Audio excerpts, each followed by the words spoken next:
have responsibility, Terry. We did not have any accountability for what was going on there, and we should have. This is ridiculous.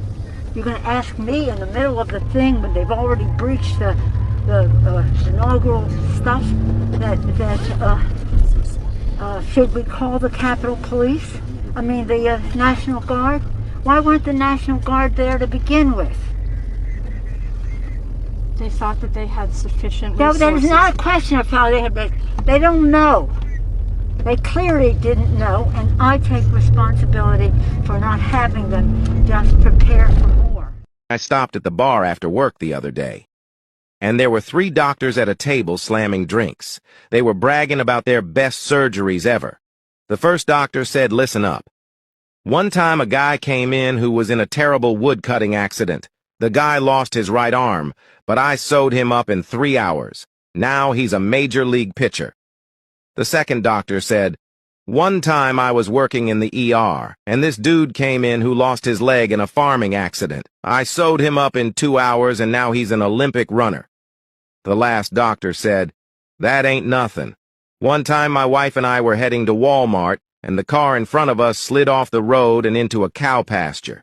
The dude went through the front windshield and split his head wide open, and his brains were all over the place. I sprung into action and scooped up all the brains and all the cow patties and shoved it right back in his head. I sewed him up in less than 45 minutes, and now he's the president." All right, so I went to Facebook and I had posted that I don't think the anti-Trumpers saw the same debate that everyone else saw. I don't even think Joe Biden saw the same debate that everyone else saw. I mean, she literally, oh my God, she's calling Trump a liar, and she's literally lying to Joe Biden's face. Joe, you did such a great job. You answered every question you. I mean, well, shit. Y'all fed him the answers. How do you not answer questions that you already have written for you? And on top of that, all them questions that he answered, all of his answers were lies. You see, he is 6'5" and only 223 pounds, or 235 pounds. Well, you said 6'4", 200. Well, anyway, that's what you're. Anyway, just take a look at what he says he is, and take a look at what he is. The truth is, I'm the only president this century that doesn't have any, this decade, that doesn't have any troops dying anywhere in the world like he did. Okay, so we're not going to acknowledge the 13 service members of Marine Corps, Navy, and Army who died trying to exit Afghanistan. We're not going to acknowledge them. We're here in the Coachella Valley, Indio, California. We remember Corporal Hunter Lopez, Marine Corps, died in that exit. Making sure that we're able to make every single solitary person eligible for what I've been able to do with the with the COVID. Excuse me, with dealing with everything we have to do with. Look, if we finally beat Medicare. Thank you, President Biden. Every single thing he said is a lie. We're trying to provide housing for Black Americans and dealing with the segregation that exists among these corporations that collude to keep people out of their houses. I went to the World War I cemetery he refused to go to. The idea that we have, our strength lies in our alliances as well. It may be a big ocean, but we're ever able to avoid a war in Europe, a major war in Europe? The idea is that we, in fact, we were the only ones of consequence who were not members of the Paris Accord. How can we do anything if we're not able to, the United States can't get its police? And let me ask the crowd, what did Trump do? To some of them, he said he's the only president in a while who didn't have any troops dying anywhere in the world. Troops have, of course, died on his watch. He said he's put in a $15 per shot cap on insulin and Medicare. It's a $35 a month cap. He said it's a $200 cap on overall drug spending in Medicare. It's $2,000 a year. He said the border now has fewer crossings than when Trump was in office. That's generally not true. He said, or at least strongly suggested, unemployment was at 15% when he took office. It was actually 6.4. He said Trump wants to get rid of Social Security. Trump doesn't. doesn't. He said billionaires pay 8.2% in taxes. It's much higher. He said Trump told Americans to inject bleach amid COVID. We know Trump made foolish comments about scientists studying disinfectant injection, but didn't frame it as advice to people. And Biden said the Border Patrol endorsed him. No, its union supported the border bill he supported, never endorsed him himself. You know shit's fucking crazy when CNN is fact-checking you, right? Fact-checking Joe Biden and proving he was wrong about everything he answered to. What did Trump do? The cost of buying a home in the United States is double what it was when you look at your monthly costs from before the pandemic. Real income, when you account for inflation, is actually down since you took office. No president's had the run we've had in terms of creating jobs and bringing down inflation. It was 9% when I came to office. 9%. But look. Inflation was actually 1.4% when Biden was sworn in, peaking at 9.1% in June 2022. Anyway. But then, Trump lied. The idea that I took the word of a president saying that he wasn't going to go to war, and this was the way to avoid going to war. Only way we're going to get rid of Saddam Hussein. And it's going to require guys like you in uniform to be back on foot in the desert, taking taking Saddam down. Because I didn't believe he had those nuclear weapons. I didn't believe he had those weapons of mass destruction. Other countries have or seek weapons of mass destruction. Saddam has actually used them. Is that he possesses chemical and biological weapons and is seeking nuclear weapons. It was a mistake to trust that they weren't going to go to war. They said they were not going to go to war. For me, the issue is never whether we had to deal with Saddam, but when and how. That is that the threat need not be imminent for us to take action. From the moment shock and awe started, from that moment, I was opposed to the effort and I was outspoken. Some of my own party have said that it was a mistake to go to Iraq in the first place. 9 months ago, I voted with my colleagues to give the President of the United States of America the authority to use force. And I would vote that way again today.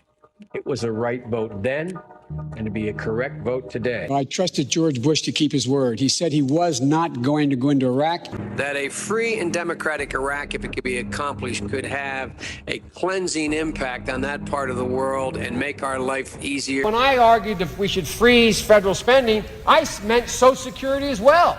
I meant Medicare and Medicaid. I meant veterans benefits. I meant every single solitary thing in the government. And I not only tried it once, I tried it twice, I tried it a third time, and I tried it a fourth time. I went to law school on a full academic scholarship, the only one in my class to have a full academic scholarship. Went back to law school and, in fact, ended up in the top half of my class. I was the outstanding student in the political science department at the end of my year. I graduated with 3 degrees from undergraduate school. Biden now concedes he did not graduate in the top half of his law school class, that he does not have 3 degrees from college, and that he was not named outstanding political science student in college. Newsweek says Biden actually went to school on a half scholarship, ended up near the bottom of his class, and won only 1 degree, not 3. Now Biden says Newsweek is right. His memory had failed him. And I'd be delighted to sit down and compare my IQ to yours if you'd like. Hey, shout out to all my friends and family who will sit there and say that I'm wrong and I'm supporting the wrong guy and, you know, Trump's a liar. And then you see all this evidence that I'm putting forth to you. And you just turn a blind eye. You're like, oh, that's not true. And you're literally watching him say all this shit. But shout out to y'all. I love y'all. Not going to say whether you're right or you're wrong. You got your opinion. I got mine. And the reason why I have my opinion is, well, because of this. So, anyway, love y'all. Former President Trump, I want to ask you about January 6, 2021. After you rallied your supporters that day, some of them stormed the Capitol to stop the constitutionally mandated counting of electoral votes. As president, you swore an oath to, quote, preserve, protect, and defend, unquote, the Constitution. What do you say to voters who believe that you violated that oath through your actions and inaction on January 6th and worry that you'll do it again? This is one of the moments where I can't stand Donald J. Trump. Well, I don't think too many believe that. And let me tell you about January 6th. On January 6th, we had a great border. Nobody coming through, very few. On January 6th, we were energy independent. On January 6th, we had the lowest taxes ever. We had the lowest regulations ever. On January 6th, we were respected all over the world. All over the world, we were respected. And then he comes in, and we're now laughed at. We're like a bunch of stupid people. What happened to the United States' reputation under this man's leadership is horrible, including weaponization, which I'm sure at some point you'll be talking about, where he goes after his political opponent because he can't beat him fair and square. Although all of that was true, you didn't answer the question, and that's what annoys me. You just went on. Just answer the question. You have 80 seconds left. My question was, what do you say to those voters who believe that you violated your constitutional oath through your actions and inaction on January 6, 2021, and worry that you'll do it again? Well, I didn't say that to anybody. I said peacefully and patriotically. I know that everyone here will soon be marching over to the Capitol building to peacefully and patriotically make your voices heard. And Nancy Pelosi, if you just watched the news from 2 days ago, on tape to her daughter, who's a documentary filmmaker, they say, but she's saying, oh, no, it's my responsibility. I was responsible for this. We have responsibility, Terry. We did not have any accountability for what was going on there, and we should have. This is ridiculous. You're going to ask me in the middle of the thing when they've already breached the inaugural stuff should we call the Capitol Police? I mean, the National Guard? Why weren't the National Guard there to begin with? Because I offered her 10,000 soldiers or National Guard, and she turned them down. And the mayor in writing, by the way, the mayor, in writing, turned it down, the mayor of D.C. They turned it down. I offered 10,000 because I could see, I had virtually nothing to do. They asked me to go make a speech. I could see what was happening. Everybody was saying they're going to be there on January 6th. They're going to be there.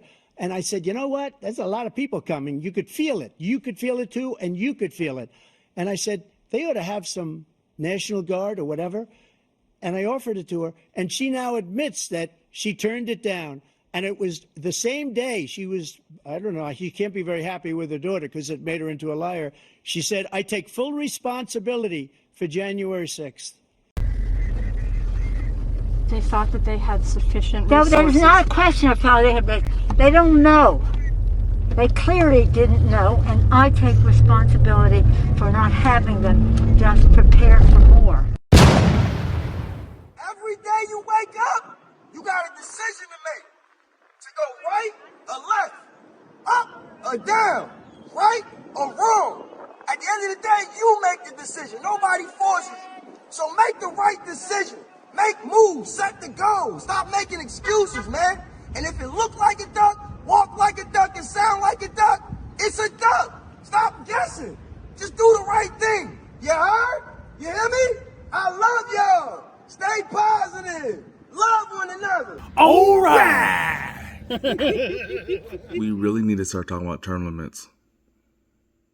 There's not a question of how they had been. There's not a question of how they had been. Making sure that we're able to make every single solitary person eligible for what I've been able to do with the with the COVID. Excuse me, with dealing with everything we have to do with. Look, if we finally beat Medicare. This week has been good bipartisan cooperation and a string of